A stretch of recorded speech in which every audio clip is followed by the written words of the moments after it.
Belut listrik, hewan yang pastinya akan berada di benak kalian kalau ditanya tentang hewan yang bisa mengalirkan arus listrik di tubuhnya. Ya, mereka ini memang bisa terbilang salah satu hewan paling populer karena keunikan kemampuan bertahan hidupnya yang terbilang mematikan. Kali ini kita akan bahas tentang hewan yang tergolong berbahaya ini. Tapi sebelumnya jangan lupa untuk subscribe channel ini dan nyalakan lonceng notifikasinya agar tidak ketinggalan upload video terbaru dari channel ini. Kalau sudah, mari kita mulai pembahasannya. Belut listrik atau dikenal dengan nama ilmiah Electroporus electricus. Walau namanya belut, tapi mereka ini adalah ikan teman-teman. Tepatnya jenis ikan air tawar.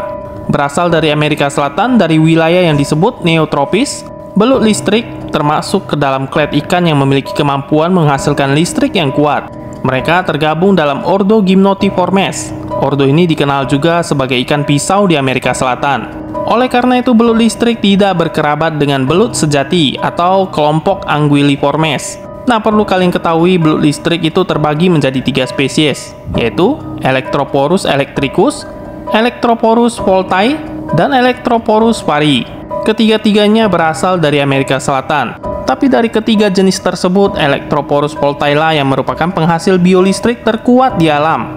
Mereka mampu menghasilkan tegangan hingga 860 volt. Pada spesies Electroporus electricus, diperkirakan bisa tumbuh hingga mencapai panjang 2 meter dengan berat bisa mencapai 20 kg.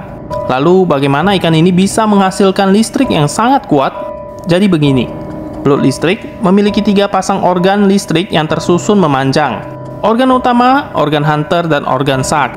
Organ-organ inilah yang memberi belut listrik kemampuan menghasilkan 2 jenis pelepasan listrik, yaitu tegangan rendah dan tegangan tinggi.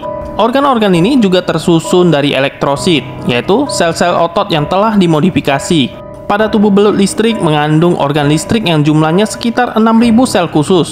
Sel-sel tersebut dikenal dengan nama elektrosit yang menyimpan daya seperti baterai. Sehingga saat merasa terancam atau akan menyerang mangsa, sel elektrosit pada tubuh belut listrik akan keluar secara bersamaan.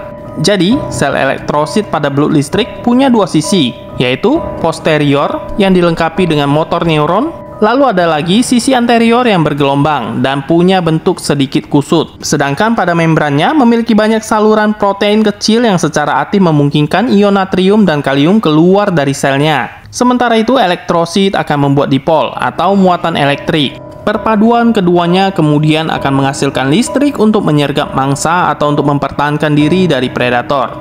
Gimana? Apa kalian paham, teman-teman? Sepertinya cukup rumit, tapi itu pun sudah Mimin usahakan rangkai seringkas mungkin. Yang penting intinya kalian tahu bahwa ikan ini mempunyai kemampuan menghasilkan listrik yang sangat kuat. Dan kalian jangan coba-coba menyentuh mereka saat bertemu di alam liar, karena sengatan dari ikan ini tidak main-main. Seekor belut listrik dewasa dengan tegangan 600 volt saja sudah cukup untuk membuat manusia lumpuh untuk waktu yang lama. Dan pastinya saat Anda lumpuh, Anda akan tenggelam dalam sungai di tempat Anda tersengat. Pastinya itu akan menyebabkan kematian. Dan kalaupun Anda tidak sempat tenggelam, tegangan sebesar itu cukup untuk membuat jantung Anda terhenti. Konon sengatan dari ikan berukuran 2 meter ini bisa mampu untuk membuat seekor kuda dewasa lumpuh di tempat. Nah, itu dia perbandingannya. Yang sekuat kuda saja lumpuh, apalagi kita yang cuma manusia. Yang membuat mereka lebih berbahaya karena mereka ini sangat suka berhabitat di sungai yang keruh. Hal tersebut membuatnya rentan terpijak oleh manusia yang tidak bisa melihatnya secara jelas. Itulah sekilas pembahasan mengenai belut listrik, dan semoga video singkat ini bisa memberikan kalian gambaran tentang hewan ini. Like video ini kalau kalian rasa penjelasan video ini cukup jelas. Komen juga apa sekiranya kesanmu terhadap hewan ini. Share ke teman-temanmu agar mereka bisa lebih mengenal tentang belut listrik, dan pastinya jangan lupa untuk subscribe channel ini agar tidak ketinggalan petualangan mencari keunikan dunia fauna lainnya. Terima kasih sudah menonton. Well, see you on next video.